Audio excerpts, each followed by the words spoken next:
BJP সংকল্পপত্র, যেখানে ইতিমধ্যেই ঘোষণা করা হয়েছে যে বিজেপি যদি পশ্চিমবঙ্গে সরকার গঠন করে তাহলে মহিলাদের এবং যুব সম্প্রদায়কে মাসে ৩,০০০ টাকা করে সাহায্য দেওয়া হবে। আর এই প্রসঙ্গেই মমতা বন্দ্যোপাধ্যায় প্রশ্ন তুলেছেন, এই টাকা আসবে কোথা থেকে, যার উত্তর গতকাল দিয়েছেন অমিত শাহ। ভাইপো যে দুর্নীতি করেছে সেই টাকা উদ্ধার করে তার থেকে প্রত্যেক মহিলাকে ৩,০০০ টাকা করে দেওয়া হবে।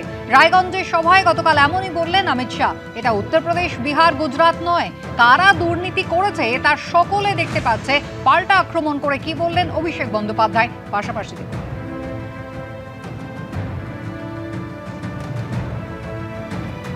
हर दीदी के बैंक अकाउंट में हर महीना 3,000 रुपया भाजपा सरकार पहुंचाएगी। गर्भवती माता को 21,000 रुपया दिया जाएगा। बेरोजगार युवा को हर महीने 3,000 रुपया बैंक अकाउंट में भेजने का काम। अबे ममता दीदी कल पूछ रही थी कि इतने सारे पैसे कहां से लाओगे।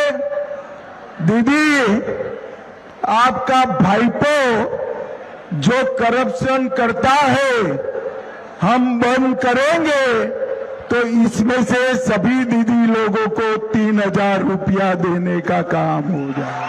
সব ডেলি প্যাসেঞ্জারি করে সকালে আসছে, রাত্রে যাচ্ছে, আর সব রাষ্ট্র ব্যবস্থাকে কাজে লাগাচ্ছে একজন মহিলার বিরুদ্ধে। এটাই হচ্ছে বাংলার ক্ষমতা। আমাদের বিরুদ্ধে যুদ্ধ ঘোষণা করেছো বন্ধু। বাংলার মানুষকে তুমি যদি ভাবো আঘাত করবে, বাংলার মানুষ প্রত্যাঘাত করতে জানে। এটা ইউপি, বিহার, গুজরাট নয়।